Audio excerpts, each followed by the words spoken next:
I have always enjoyed cooking for a crowd. I learned to cook from my mother, who loves to entertain and makes sure that everyone feels her love through food.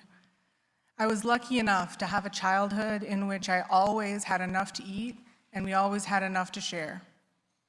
My mom has a place at the holiday table for anyone who doesn't have somewhere else to go and reminds family to bring containers to tote home leftovers.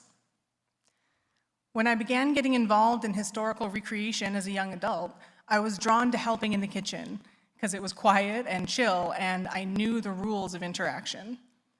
Being useful in the kitchen by prepping veggies or helping to serve feasts let me chat with and get to know a lot of people that I otherwise would have felt too awkward to talk to. Within a few years, I was the one taking on volunteer planning and prepping feasts for 50 and more people at a time. My favorite medieval feast memory was a Persian-themed event that we put on. It was a Persian New Year. We put out the start of the grazing table by 10 a.m., kept feeding people appetizers until the buffet dinner began at 6, and we wrapped up the dessert table when we had to close down the venue at 10 p.m. And at that point, we were pressing leftover Turkish delight into the hands of anyone who would take some home. I peeled so many pistachios for that event, and I made a ludicrous amount of pomegranate chicken, some of which had to finish cooking after the event because we didn't have enough breakers in the kitchen to support all of the portable roaster ovens we brought. It was a valuable lesson to check the number of outlets and also the number of breakers those outlets are on. Speaking of having too much kitchen equipment, I stepped up my feeding people game further in 2018 when this congregation hosted the Western Regional Fall Gathering.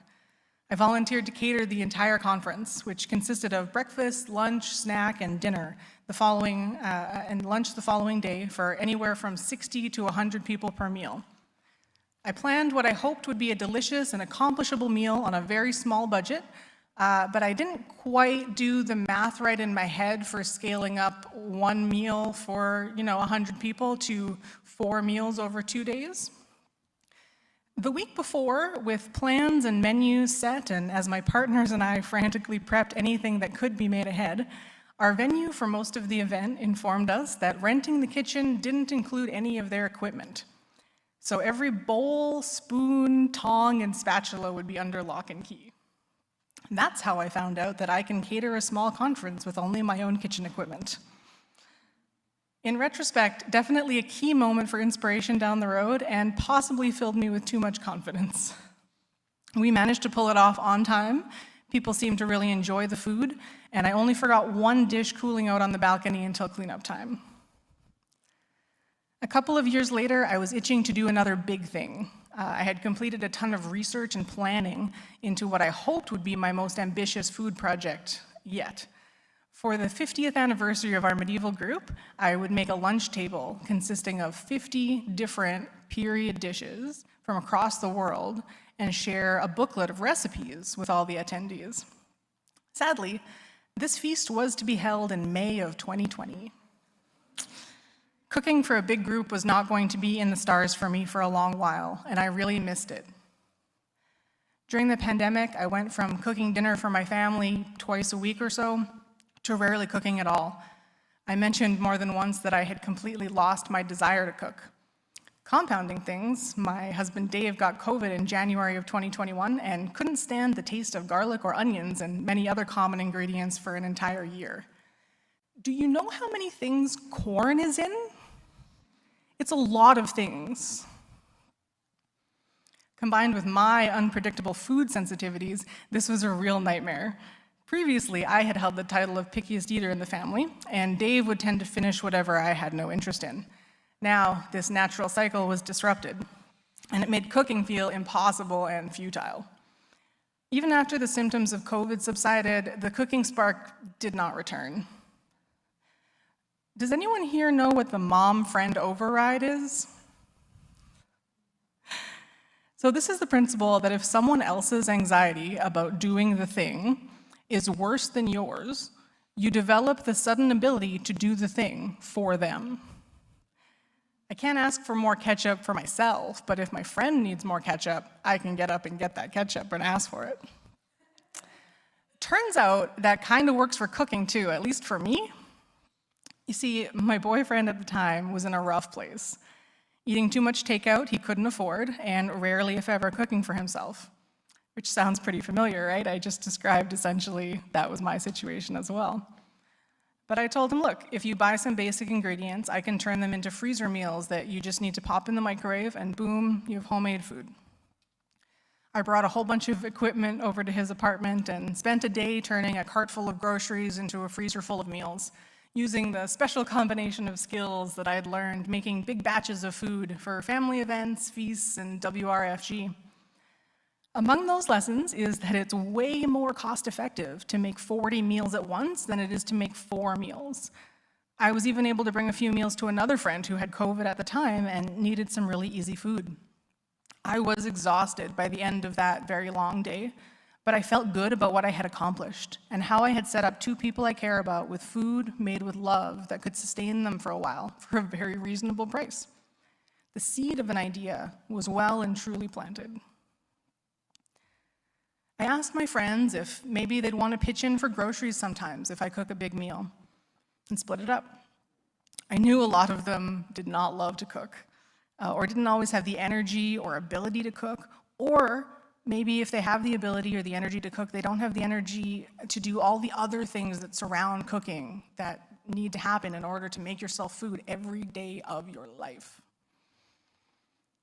I immediately had a few takers for this plan, and I decided to give it a shot and see how it went. Soon afterwards, I made a Facebook group and invited some folks I thought would be interested, mostly people who'd expressed interest in eating my food more often. Friends gradually invited friends, and I started getting brave enough to invite the wider community to join the project via posts in our local queer mutual aid group and local vegan groups. The connections that I've made because I reached out and offered food really bring me some hope in humanity. Farmers have offered excess produce, like the beautiful pumpkins that we roasted whole and then stuffed for a special solstice meal this past winter solstice. Someone that I had never met before, but in true Winnipeg fashion is best friends with a person that I've done escape rooms with for years, offered to help deliver meals because they saw the post in the mutual aid group and they love driving and they felt that they could fill this particular need. They are now truly one of my favorite people on earth because they save me hours of driving every week, which is one of my least favorite things. I started out with butternut soup and homemade focaccia, one of my trustiest can't-fail meals, and it went great. I then quickly got too ambitious. Mini pie day, where I made 3 different kinds of tiny pies for pie day, was too much. That was too many things, as was trying to make hundreds of pierogies to order. Those didn't turn out great. So when you make 200 pierogies at once, like that's a normal amount of pierogies to make at once, right? But then you normally end up with 200 pierogies, not like a dozen for yourself. That was a bad time. We've smoothed out a lot of the bumps, and I'm proud to say that every week I make a big dinner for my friends and my extended family. I'm a little better at figuring out what meals will do well being mass-produced, and we've run the gamut of cuisine from soups and chili to pot pies, fried rice, casseroles, curries, sandwiches, salads. I've even done breakfast for dinner. French toast casserole is up next week. People fill out a questionnaire online and tell me how much food they want. Food appears at their door or they pick it up from mine, and they pitch in for groceries as they can, when they can. A key lesson that I've learned is that no matter how much you hear how everyone wants something for free today, or that kids today don't value hard work, people desperately want to pay fair prices for the things that they need. They're also just really broke.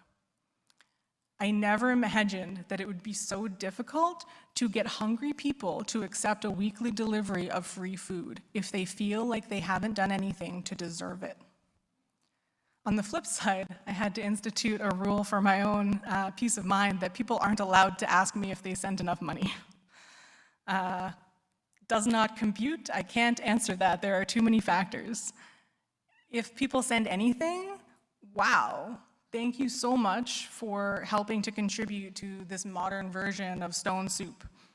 If you can't afford food this week and you still need to eat, thank you for ordering. I'm so glad that I can help sustain you.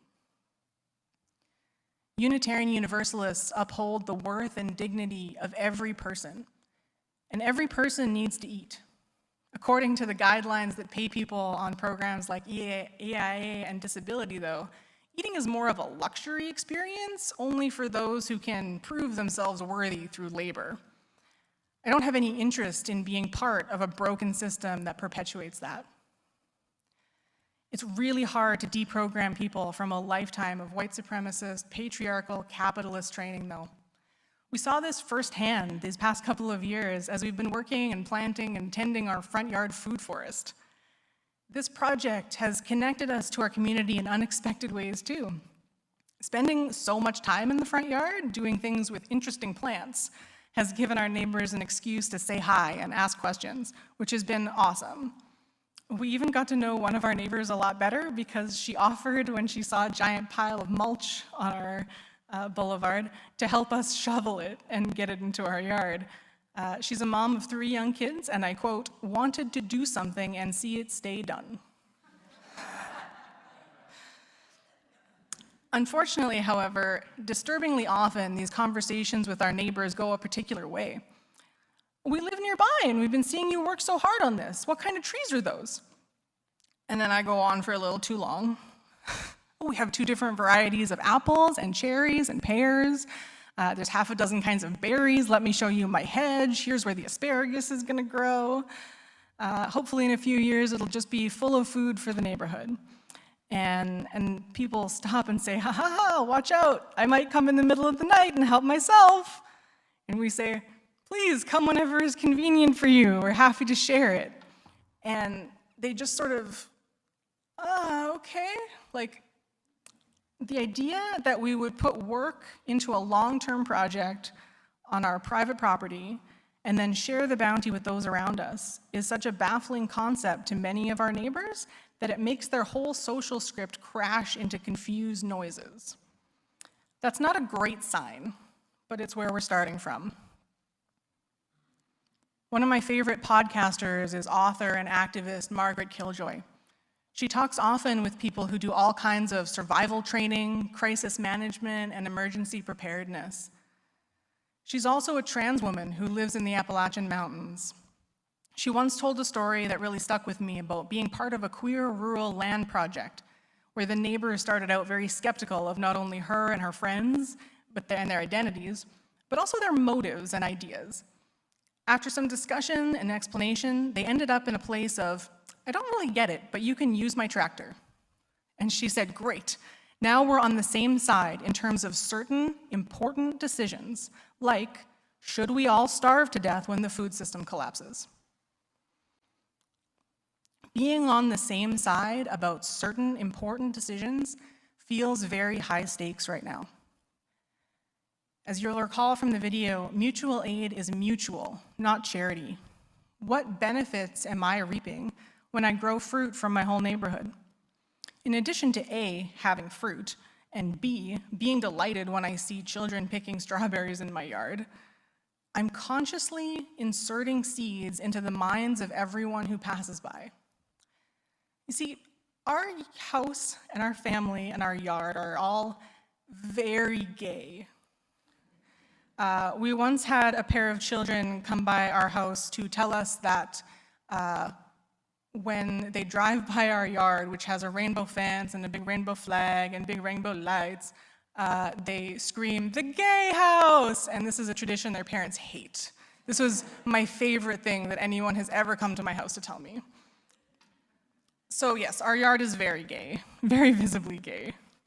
And I'd be lying if I said that it doesn't cross my mind often that maybe if things get really bad, if things go the way that they're going to the south, maybe our older conservative neighbors who've enjoyed fruit and conversations with those queers in the yard will at least reconsider before joining the angry mob. You might think that that sounds a little dramatic. Maybe you'd be right.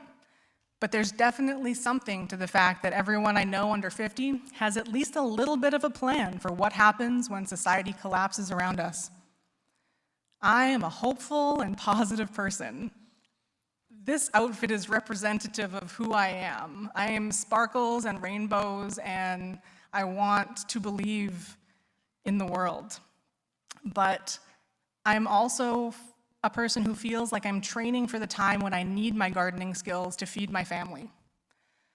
Last week, when a sudden, incredibly powerful, unforecasted hailstorm missed taking out all of my tomatoes by moments, we got out there just in time, I thought about what this would mean for me if I was depending on that food source, and how much more frequently freak unforecasted hailstorms might soon happen. The world is on fire. The climate crisis is escalating on every continent.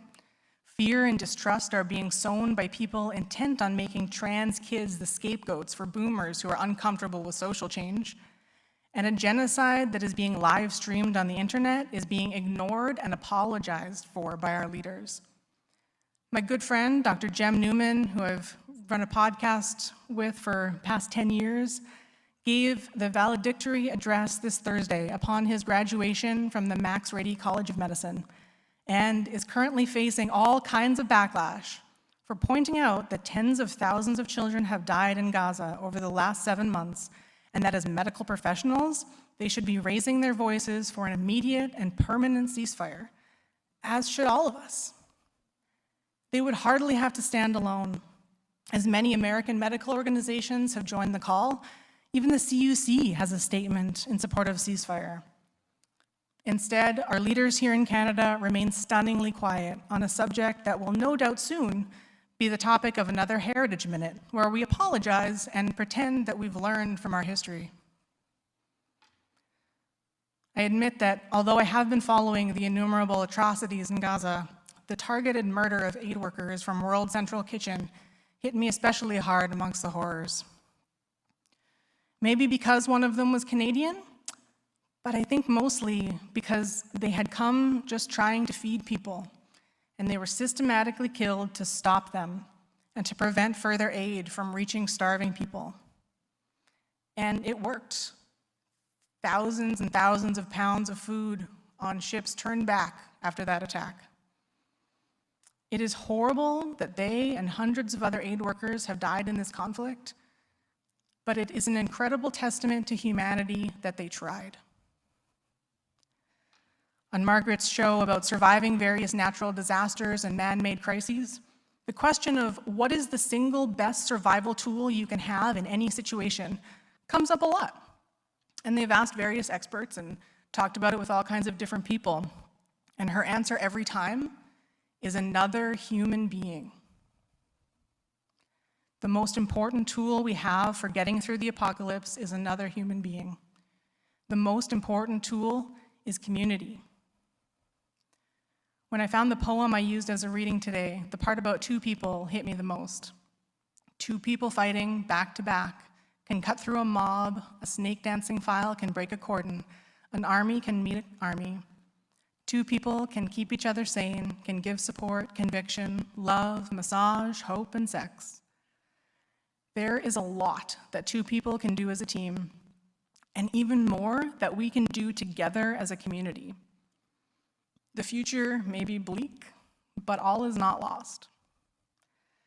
This fall, I have the opportunity through the International Convocation of Unitarian Universalist Women to go to Romania for a week for a conference and to meet other activists. I'm really looking forward to being energized by what their different skills and experience bring to the table. I'm going to keep making food and feeding people and planning for a future where I might have to do that without the internet. I'm going to keep organizing silly little community events and projects to bring people together, like the big free clothing swap that I'm hosting in Assiniboine Park next weekend, the community food shelf that I keep in my yard for excess garden produce, or the silly little spice library on my website where I have a list of herbs and spices that I have lots of, and if people need a tablespoon of it instead of buying a whole jar, you just ask for me. The opportunities for building connections and helping each other out in tiny ways are all around us. Another formative lesson that I've taken from Margaret Killjoy, and the note that I'd like to end on, is the idea of bringing what you do best or what you love to do and using that to help your chosen cause.